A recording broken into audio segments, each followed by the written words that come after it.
கீர்த்தி எனக்கு வந்து நான் வந்து விஷுவல் டிசைன் லேர்ன் பண்ணுறேன் அப்படின்னா வந்து ஒரு கம்ப்ளீட் ரோட் மேப் வந்து எவ்வளோ நாள் எனக்கு டைம் எடுத்துக்கும், நான் எங்கே தான் ஸ்டார்ட் பண்ணணும் அப்படின்னா நீங்கள் என்ன மாதிரி சஜஸ்ட் பண்ணுவீங்க? ஃபர்ஸ்ட் திங் விஷுவல் டிசைன்னு வரப்போ, இது மேஜர்லி கொஞ்சம் அரவுண்ட் 70 to 80% யூஐ பேஸ் பண்ணி இருக்கும். பிளஸ் யூஎக்ஸ் இருக்கும். It's not plain UI, but ஆனா யூஎக்ஸும் இருக்கும். ஸோ ஃபர்ஸ்ட் நான் என்ன சஜஸ்ட் பண்ணுவேன்னா, அப்சர்வேஷன் ஸ்கில் அதிகமா நம்ம ஃபர்ஸ்ட் டெவலப் பண்ணணும். இன்பார்ன் டேலண்டோ எதுவும் இல்லை. எல்லாரும் சொல்லுவாங்க டிசைனர் ஆகணும் அப்படின்னா அவங்களுக்கு எஸ்பெஷலி யூஐ ஸ்கில் வேணும்னா அவங்களுக்கு நேச்சுரலாவே அந்த டிசைனர் இருக்கணும்னு. பட் ப்ராக்டிகலி அப்படிலாம் கிடையாது. இட்ஸ் ஒரு கிடையாது. ஸ்கில் தான். டெவலப் பண்றதுக்கு சம் கைண்ட் ஆஃப் ஸ்டெப்ஸ் இருக்கு. ஃபார் எக்ஸாம்பிள் ஃபர்ஸ்ட் ஸ்டெப் என்னன்னா, யூஐல ஸ்ட்ராங்கா இருக்கிறதுக்கு நம்ம வெப்சைட்டோ, ஆப்போ, எனிதிங் எது நம்மளோட ஃபேவரட்டோ, ஸோ ஃபர்ஸ்ட் டிசைனை ட்ரேஸ் பண்ணணும். சிம்பிள். அதோட அதோட ஸ்கிரீன்ஷாட்டோ இல்ல அதோட சேவ்டு போட்டோவோ அதை எடுத்து வச்சுட்டு அது மேல ஒரு டிரான்ஸ்பரண்ட் லேயர் வச்சுட்டு அது மேல அப்படியே நீங்க இந்த டெக்ஸ்ட் பாக்குறீங்கன்னா அந்த ஃபாண்ட் அதே சைஸ் அதே கலர்ஸ் எல்லாத்தையுமே நம்ம சூஸ் பண்ணோம்னா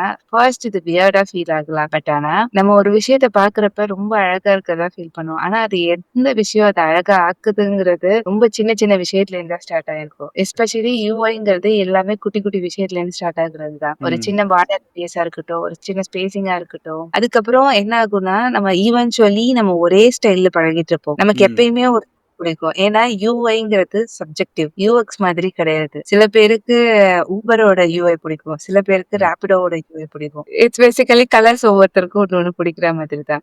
டிசைனரா நம்ம சப்ஜெக்டிவா இருக்கக்கூடாது. நமக்கு எல்லா ஸ்டைல்ஸுமே வரணும். அதுக்கு என்ன பண்ணணும்னா ஃபர்ஸ்ட் கம்ஃபர்டபுள் ஆகுறதுக்கு ஒரே ஸ்டைல திரும்ப திரும்ப நீங்க பிராக்டிஸ் பண்ணலாம். அதுக்கப்புறம் ஈவென்ச்சுவலி நம்ம என்ன பண்ணணும்னா டிஃப்ரெண்ட் ஸ்டைல்ல இதே ட்ரேசிங் மெத்தட்ல டிஃப்ரெண்ட் டிஃப்ரெண்ட் ஸ்டைல்ஸ் ட்ரை பண்ணணும். ஃபார் எக்ஸாம்பிள் நான் ஃபர்ஸ்ட் வந்து ஒரு மினிமலான லுக்ல இருக்க டிசைன் அதிகமா பண்றேன் அப்படின்னா, அடுத்தது டேட்டா ஃப்ரீயா இருக்கிற டிசைன் எப்படி இருக்குங்கிறத ட்ரேஸ் பண்ணி அந்த மாதிரி பண்ணணும். அதுக்கப்புறம் இப்ப ஒவ்வொரு இயருக்கும் ஒரு ஒரு ட்ரெண்ட் வரும். ட்ரெண்ட்ஸ் எல்லாம் தாண்டி ஒவ்வொரு இண்டஸ்ட்ரியும் ஒவ்வொரு மாதிரியான ஸ்டைல்ஸ் ஃபாலோ பண்ணுவாங்க. சோ அதனால இந்த மாதிரி டிஃப்ரெண்ட் ஸ்டைல்ஸ் ஃபர்ஸ்ட் ஃபாலோ பண்ணணும். இதான் ஃபர்ஸ்ட் ஸ்டெப் டிசைனை கெட் பண்றதுக்கு. செகண்ட் ஸ்டெப் வந்து என்னன்னா நம்ம டிசைன் பண்ணும்போது இந்த பிளேஸ்ல இதை இங்க வைக்காம இன்னும் பெட்டரா வேற மாதிரி ரீடிசைன் பண்ணிருக்கலாம் நமக்கு தோணும். ஈவென்ச்சுவலா ஒரு 10 டிசைன் 30 டிசைன்ஸ் நல்லா போக போக அதுக்கு அந்த செகண்ட் ஸ்டெப் தான் ரீவேம்ப் அப்படின்னு சொல்லலாம். நம்ம பண்ண சில சைட்ஸோ இல்ல எந்த சைட்ஸோ எடுத்துக்கிட்டு இதோட யூஐயும் யூஎக்ஸையும் இப்படி ரீடிசைன் பண்ணா ரீவேம்ப் பண்ணா பெட்டரா இருக்கும் அப்படின்னு சொல்லி